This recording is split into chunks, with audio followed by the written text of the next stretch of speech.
குன்னூர் நகராட்சியில் மீண்டும் பரபரப்பு. தமிழக முதல்வர் ஜோசப் விஜய் புகைப்படம் அருகே திமுக தலைவரும் முன்னாள் முதலமைச்சருமான மு.க. ஸ்டாலின் புகைப்படம் வைக்க வேண்டும் என திமுகவினர் வாக்குவாதத்தில் ஈடுபட்டு தாங்களாகவே முதலமைச்சர் புகைப்படம் அருகே திமுக தலைவரின் புகைப்படம் வைத்து கோஷம் எழுப்பினர். உடனடியாக கொந்தளித்து அதிமுகவினர் எடப்பாடி பழனிசாமி படத்தை வைத்ததால் நகராட்சி அதிகாரிகள் வெளிநடப்பு கடும் வாக்குவாதம் நிலவியது. இறுதியில் முதலமைச்சர் படம் அருகே 2 முன்னாள் முதலமைச்சர் படம் இடம்பெற்றுள்ளன.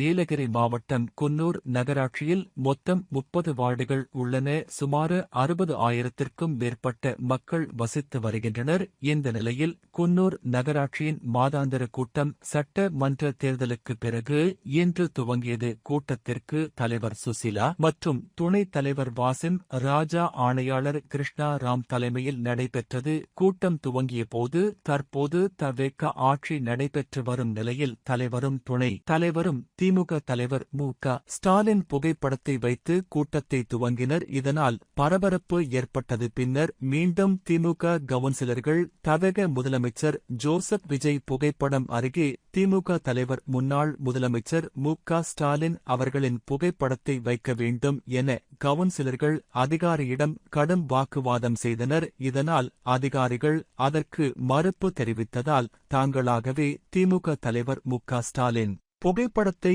அவர்களை எடுத்து முதலமைச்சர் ஜோசப் விஜயின் புகைப்படம் அருகே திமுக தலைவர் ஸ்டாலின் புகைப்படத்தை வைத்து கோஷம் எழுப்பினதனால் கோபமடைந்த குன்னூர் நகராட்சி ஆணையாளர் மன்ற கூட்டத்திலிருந்து வெளிநடப்பு செய்தார். பின்னர் அதிமுக கவுன்சிலர்கள் தங்களது பொதுச் செயலாளரும் முன்னாள் முதலமைச்சர் ஆன எடப்பாடி பழனிசாமியின் புகைப்படத்தையும் வைத்தனர். இதனால் குன்னூர் நகராட்சியில் பெரும் பரபரப்பு ஏற்பட்டுள்ளது. இறுதியில் முதல்வர் படம் அருகே முன்னாள் முதலமைச்சர்கள் படம் இடம்பெற்றுள்ளதால் பரபரப்பு நிலவி வருகிறது.